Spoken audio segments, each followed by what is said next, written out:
This is it. This is the final video of this 20-week revision challenge. You have made it this far. You've done all the hard work, all the revision. You're ready for your exam, and well done for getting this far. The purpose of this final video is to make sure that you are not hampering your own efforts by making silly mistakes that are going to stop you accessing the marks that you actually deserve. So we are going to look very quickly at how we can proofread our own work to find the silly mistakes before the examiners do. And it's really straightforward. On the left-hand side of the screen, in the grey box, there are 9 things that we should be looking for when we're proofreading, okay?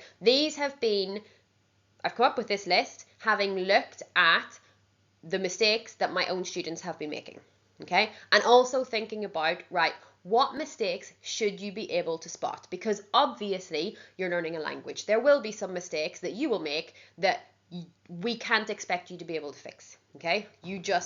There are some mistakes that are very acceptable, forgivable. These mistakes are ones that you should be able to see in your own work because they are very visual. So I'm going to talk you through them and explain what I mean by they are visual mistakes. So step 1, after me gustaría, the next word has to be an infinitive. So when I say this is visual, I mean you're going to go back at the end of your exam, you're going to scan through your work, and when you find the word me gustaría, you're going to look at the word after it, and if it doesn't end in AR, ER, IR, you know it's wrong. Okay, so even though you made the mistake and you may not think, oh, you didn't realize in the moment that you're making the mistake, the fact that you can clearly see the word me gustaría is here, the word after it does not end in AR, ER, IR is how you know it's a mistake. Okay, an infinitive will always end in AR, ER, IR, so these are really easy to spot. Exactly the same with me gusta. If you're using me gusta or if you're using prefiero, any opinion phrase like that, the next word has to be in the infinitive. So again, it's a very easy visual spot. Okay, I see the word me gusta, I check the spelling of the word afterwards. And exactly the same thing for voy a. If the next word is not an infinitive, be careful here, because if you want to say voy a la playa, I go to the beach, that's fine. But if you think you're saying I'm going to go to Spain, then it should be voy a plus infinitive. Okay. Number 4 might be slightly harder, but it's all about, you should know, am I talking about something that is singular, one thing, or something that is plural, 2 things? If I'm talking about something singular, I use is, fine. But if I'm talking about something plural, like I'm talking about my teachers or my friends, then I should always be using son, which means they are, to describe them. Then I need to be aware of my adjectival agreement. Whatever it is I'm talking about, adjectival agreement in Spanish is very important, and we should know, especially the difference between singular and plural, we should see an S. So again, something that you should be able to spot quite easily at the spelling of your word. 5, muy, más, or mucho. This is a case of you go to your work, you find the word muy, and you double check that sentence. You think, do I mean to say the word very here? So if you are somebody that makes this mistake, you need to make sure that you know that muy means very, más means more, and mucho means a lot. And they are used in Spanish exactly the same way as we use them in English. So it's just a case of you find that word in your work, you double check the meaning of the sentence, and you make sure that the meaning in English matches the meaning in Spanish. Really easy for you to check if that is correct or not, as long as you know that muy is very, más is more, mucho is a lot. 6 is a little bit more of a stylistic thing. I'm not as worried about it, but I've put it in here because if I'm using me gustaría, I would like to do something. I'm trying to train my students to use sería after it, not será. So you would say, me gustaría ir a la universidad porque sería emocionante. Okay? I want the consistency, if I can, of I would like and it would be, not I would like and it will be. That is a more minor thing, but still, especially at higher, if you want to impress where you can, and those consistencies in tenses can be really important. Okay, 7 is, again,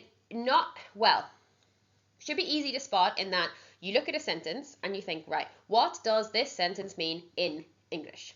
Okay, if that sentence in English, or if in that sentence in English, that verb has a person attached to it, i.e. there is a person doing the action, that verb cannot end in ER, IR, or AR.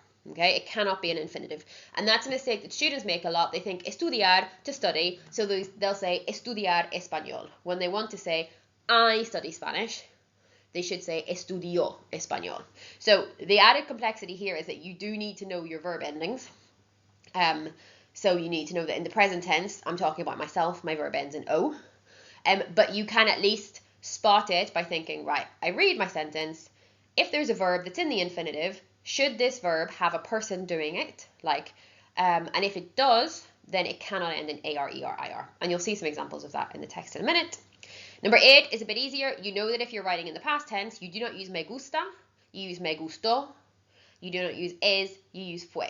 Okay? Often you see students and they start the sentence in the past tense, then they forget they're writing in the past tense, and they go back into the present tense. So if you see a sentence that starts with something in the past tense, then you want to look at the whole sentence, check the consistency. Am I using me gustó and fue, not me gusta or es? And finally, kind of similar to point 7, number 9, if there is a verb that is meant to be in the past tense, and again, you're going to have to think, right, what am I saying in English? Am I saying I ate? In which case, that's a past tense, and if I am, then my verb for I has to end in I accent or E accent.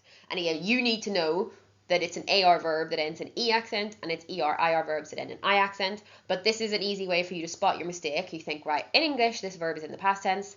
In Spanish, it's currently not ending in I or E accent, therefore it's wrong, and I need to fix it. Okay, so hopefully you can see there, that's what I mean by you can spot these mistakes because you can see there's a visual clue in your writing. Okay, so it's not about spotting the mistake because you necessarily understand the grammar. It's about spotting the mistake because you can actually see that the spelling is wrong based on this list. So you could practice or take a picture of this or just have this in your mind as part of what you should be checking. So I've got a text on the right hand side which you are going to use to practice this with. So there are a few options depending on your level of confidence here. So this would be the most difficult. So you would pause the video at this point and you would try to 1, find the mistakes, and 2, correct them in this text, okay, where there is no support.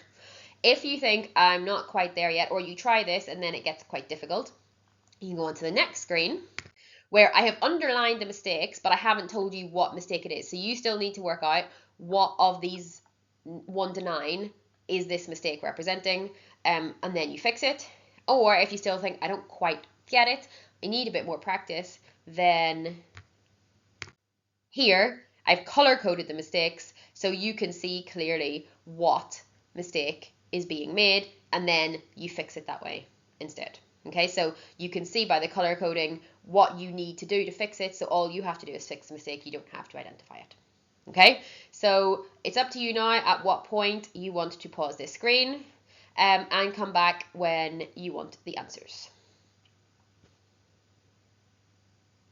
Okay, so I have the answers here on this screen, so we're just going to go through and talk through how we would correct these. So for number 1, usar, I can see it's number 7 is the problem. If a verb has a person attached to it, it can't end in ER, AR, IR. So if I'm reading the sentence, usar mi móvil, so I know I'm saying my phone because it says me, so I know that I'm trying to say here, I use my phone. So that should be uso mi móvil. Again, reminder, present tense, verb talking about myself ends in O. Second mistake, ayer is yesterday, so I know I'm writing in the past tense. So point 9 tells me that if my verb is in the past tense, it has to end in E accent or I accent, which this currently does not. Usar is an AR verb, so it should be ayer usé mi ordenador, difficult word, para hacer mis deberes, y me gusta mucho. So I know the sentence starts with the word yesterday, so this is a past tense sentence, therefore I cannot say me gusta, it has to be me gustó. Then, yellow, me gustaría compro. So I know that after me gustaría, the next word has to end in AR, ER, IR. This currently does not. It should be comprar, which means to buy. Then a similar mistake, mañana voy a juego, same thing. Tomorrow I'm going to play, but this currently does not end in AR, ER, IR, so it should be voy a jugar con mis amigos en línea. El año pasado jugar. So again, el año pasado, I know is the past tense. Therefore, as point 9 tells me, this verb must end in E accent or I accent. Note that the spelling of jugar in the past tense for I is a little irregular. It should be jugué, and that is one to learn because people often spell that wrong. Then, again, I'm writing in the past tense here. Es should not appear in my past tense sentence. That should change to fue. And then finally, la tecnología tiene más beneficios que desventajas, pero a veces es más adictivo. So I'm reading this sentence, I'm thinking it's more addictive. No, that's not what I want to say. I actually want to say it's very addictive, so it should be muy. Okay, and there you go. That is the 9 steps to proofreading your work. I have more examples of this, so if you would like some more examples to practice, then please comment under the video and I will share them with you. Otherwise, good luck. That's it. That's the revision challenge done. You've so got this. You're so close to the end. Well done for all your hard work, and I can't wait to hear how the exam goes.